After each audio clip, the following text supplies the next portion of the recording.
Welcome to the Turtle class review. Start with some turtle basics, aka turtle guard, aka turtle position. The turtle position is mainly a defensive position.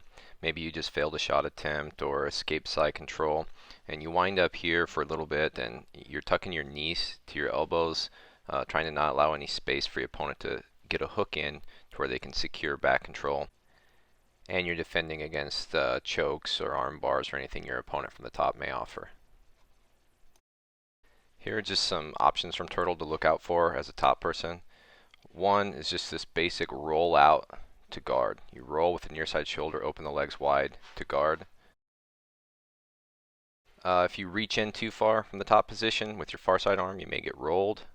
If you have a leg in between your opponent's legs, you may get this rolling knee bar. If you have your arm between their legs, you may get caught in a rolling omoplata.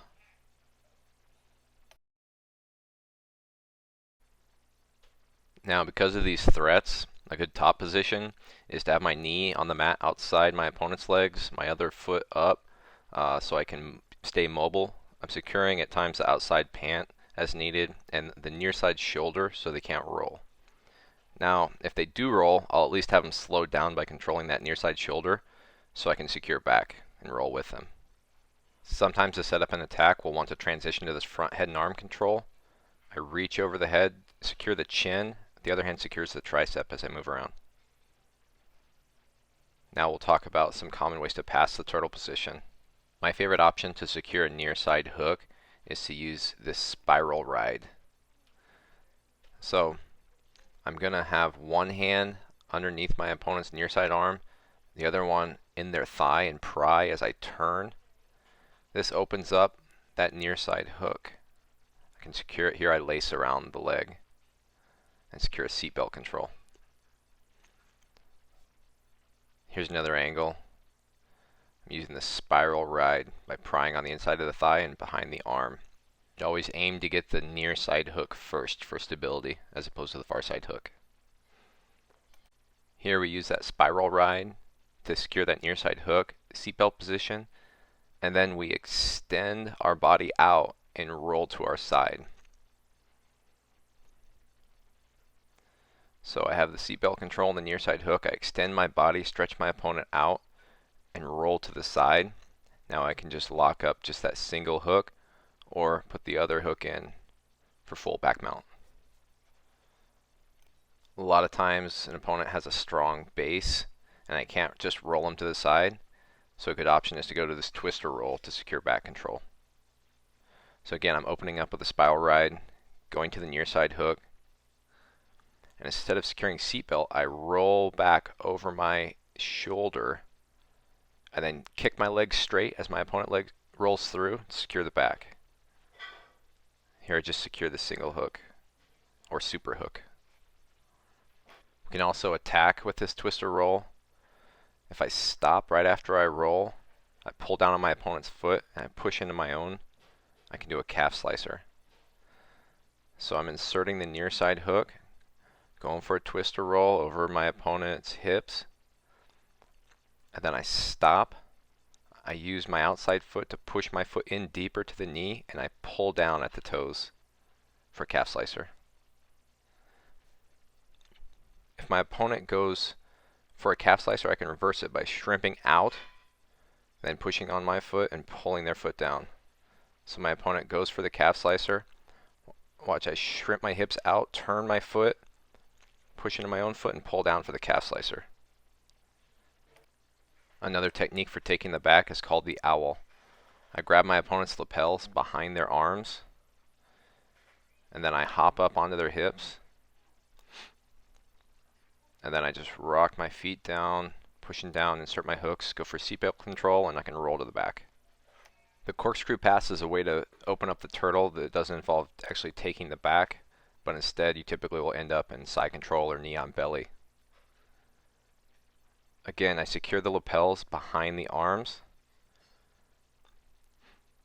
and then I just move out to my opponent's head. I use my hand that now has an underside grip to pull and force that side down. I push my feet out so I have pressure pushing down onto my opponent, holding him there, and I can just move to knee on belly. We covered 10 different chokes from the top position, but surprisingly this is only a small sample of the chokes that are available from here. First was a clock choke. For the clock choke, we secure our opponent's collar on the far side with the thumb in, and I also secure the opponent's pant on the far side right around the knee.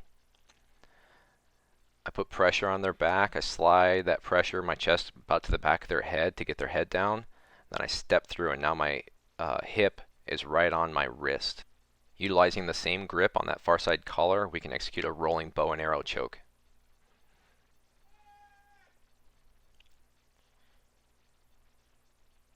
Have the grip on the far side collar. I then grab my opponent's belt. I step up and I pull my opponent up to make room. So I pull him up, I step on the far side between the arm and the leg, and I roll, trapping that far side arm, securing the far side pant or underhooking the leg, locking my legs and extend my hips. A third option from that far side collar grip is the tornado choke. I have the far side collar. This time I just plant my hand on my opponent's lower back to push myself up, and I kick my leg all the way around, put my foot on the other side of my opponent's head. I roll and trap their arm. And then I triangle my legs and push with my knee and pull with a collar to finish the choke. Here it is from another angle so you can see the finish. My leg goes around. I hook the arm as I roll to the side, triangle my legs, and finish. This is the first of the 4 Peruvian necktie versions that we covered. 2 gi, 2 no gi. This version we use the lapel over the head. We move to front head and arm, back to perpendicular with our opponent, and finish. So I remove my outside lapel if it's not already. I slide it over my opponent's head and just move to front head and arm, controlling at the tricep. I push that lapel through and switch and hand it to the other hand. Move back perpendicular to my opponent so I can set up the choke, keeping my collar straight using my elbow. Make my step, control my opponent so they roll with me and I don't roll before them, and then kick my bottom leg through to finish the choke. Here's lapel under version.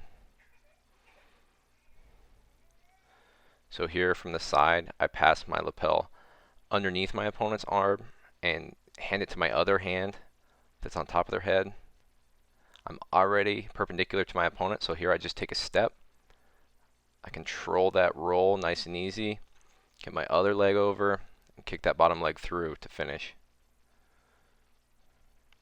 Here's that same version, but from the front head and arm. So here I thread it under the arm and have to move to perpendicular to my opponent to finish. We can set up a no-gi Peruvian necktie with this grip from the side and just finish as before. So here I reach my hand under and go palm to palm grip. Bring my elbow in tight to keep my opponent's head down. I step my leg over. This really helps keep their head down while I step the leg over. Rock back, step the other one over, extend the leg to finish. You can also execute this exact same choke from a front head and arm position. We just move to the side and switch our grip to that palm to palm grip. And then same thing, step over for the Peruvian necktie.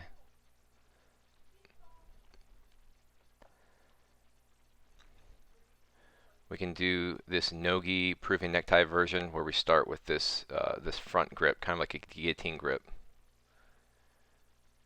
Step over and finish. So here I'm moving to front head and arm. I'm pulling my opponent at the elbow a little bit to get room for my hand to come through. I got a guillotine style grip. I like to move back perpendicular to my opponent to set up this step over the head. And then I rock back and get my other leg over their body and finish. With that same grip from the front head and arm, we can set up what's called a sleeper guillotine, or sometimes a side arm and guillotine. So I pull my opponent at the elbow to get room for my arm. I lock up this guillotine style grip. I step, I shoot my foot inside, my foot's on my opponent's hip, my other one's wrapped around their body. I turn off to the side and I put pressure with my hips into my opponent's armpit. I can also do an anaconda choke from the same position if I can feed my arm all the way in. So we're in that front head and arm position. Now I feed my arm all the way through to my own bicep, lock it up, move my head down so I got space to roll. I make my roll, and now I use my body as I walk in, kind of like a clock choke, and finish the choke. Going back to gi chokes now, a great option I like is a spinning circle choke from the front head and arm position. So here I have my arm over my opponent's head, kind of like I'm going to do a guillotine, but I grab their collar with my fingers in. My other arm goes behind their arm, and then the back of my hand goes on their head as I fall to the mat. I roll through and walk that hand on the mat for more pressure.